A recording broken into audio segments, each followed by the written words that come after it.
Most of us spend our lives trying to fit into a mold that we did not build for ourselves. From the time we are kids, we are taught to look at the people around us to figure out how to act and what to want. We follow the rules and chase the same goals as everyone else, because it feels safe and natural to stay with the pack. But for some people, this way of living starts to feel like a heavy weight that they can no longer carry. They reach a point where they would rather be themselves and face the world alone than keep breaking their own spirit to please others. What exactly goes on inside the mind of someone who decides to stop following the script?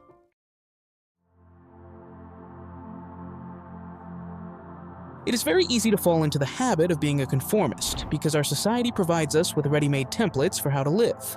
We see the dominant values and ideals of our culture, and we simply orient our lives around them without thinking much about it. This happens because humans are social creatures, who often find it easier to live according to the opinions of the world rather than their own. We look at what others are doing, and we assume that they must know something we don't. So we copy their habits and their ways of thinking. This groupthink limits our potential because it places our health and our success at the mercy of social forces that we cannot control.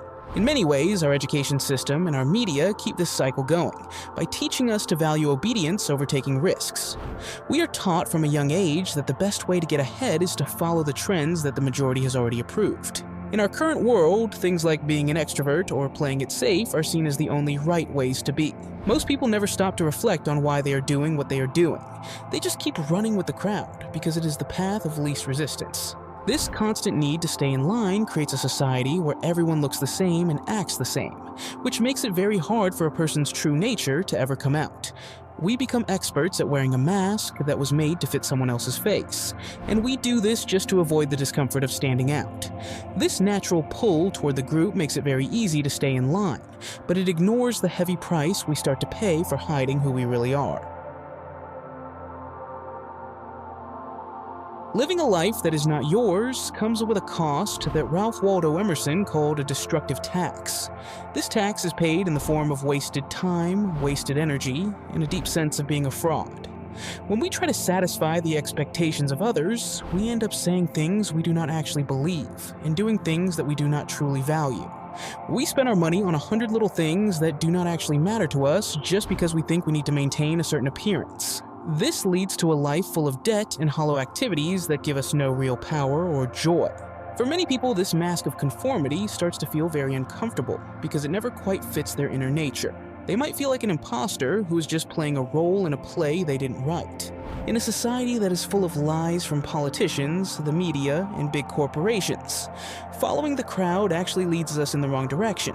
It encourages us to eat unhealthy food, take drugs that might harm us, and give up on our passions just to get a higher social status. We become counterfeits who kneel to false gods instead of being honest about what we really need. This path leads to a lot of anxiety and depression, which we then try to numb by looking at screens or taking more medication. By the time we realize how much we have given up, we have often spent the best years of our lives trying to be someone else. The only way to stop paying this destructive tax is to step away from the noise and find a place where we can finally hear ourselves think. Finding the truth about who you are is almost impossible when you are always surrounded by the chatter of other people's minds. There are inner voices that we can only hear when we are in solitude, and these voices often grow faint or disappear the moment we step back into the world.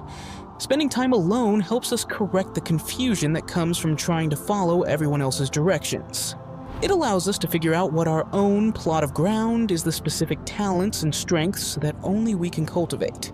Every person has a power inside them that is brand new to nature, but no one can know what that power is until they try to use it on their own. This does not mean that a person should become a hermit and never talk to anyone again. The goal is to find a balance where we can keep our independence while still living in harmony with others. A strong nonconformist is someone who can keep their head in solitude and their hands in society. They learn to live with people without feeling a desperate need for their approval or a need to mimic their ways. By stepping away from the crowd for a while, we give our individual personality the space it needs to finally shine through the mask. This act of renouncing the self that was shaped by society's lies is what allows our real self to finally emerge. It is a process of clearing away all the habits and foreign support that made us feel weak. Once a person understands their own nature through solitude, they have to figure out how to keep that honesty even when they are standing in front of people who might judge them.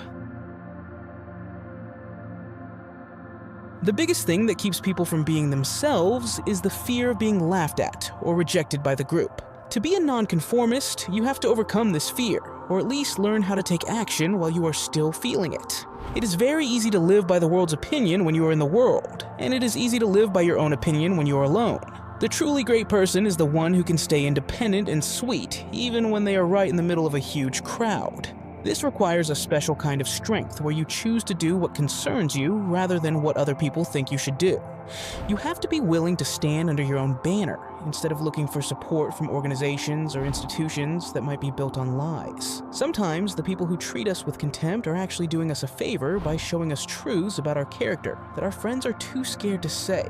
Even if the ridicule is mean or based on envy, a nonconformist can use that disapproval as fuel to reach even greater heights. Rejection can build a new kind of power within us and push us toward performances we never thought we could do. It takes hard work and discipline to stay on your own path when everyone else is telling you that you are wrong. You have to be an active agent who sticks to a goal even when prudent people tell you it is a bad idea. This kind of ruthless persistence is what separates someone who just has fits and starts of honesty from someone who actually changes their life. When you stop trying to reconcile yourself with a world that doesn't understand you, you finally gain the power to be a force of change. When a person finally decides to follow their own path, they do more than just help themselves. They become an antidote to a sick society. Most people in a society are manifesting sickness because they are living by lies and following unhealthy trends. But the nonconformist aligns themselves with the truth of their own nature and the truth of the world, which starts to manifest better events around them. By doing something strange or extravagant that breaks the boring monotony of the age, they show others that a different way of living is possible. They act as a suggestion or a prophecy of what the next age of humans could look like. This choice to be honest and stick to your own part makes you healthier, happier, and much more powerful. It turns you into a person who does not kneel to false gods and who refuses to take in all the lies that belong to a degenerate system. As you put off foreign support and stand alone, you actually become stronger and more likely to prevail in whatever you do. Choosing to do what you are afraid to do is a high counsel that leads to a life of greatness instead of meanness. A nonconformist who has found their plot of ground and works it with persistence will eventually see their character reflected in the world. This transformation from a counterfeit member of the crowd into an authentic individual is the highest form of success. By refusing to break themselves for others, they create a heaven for themselves and a better path for everyone else to see. They prove that even in a world gone mad, one person standing firm in their own truth has the power to upheave all the old creeds and start something new.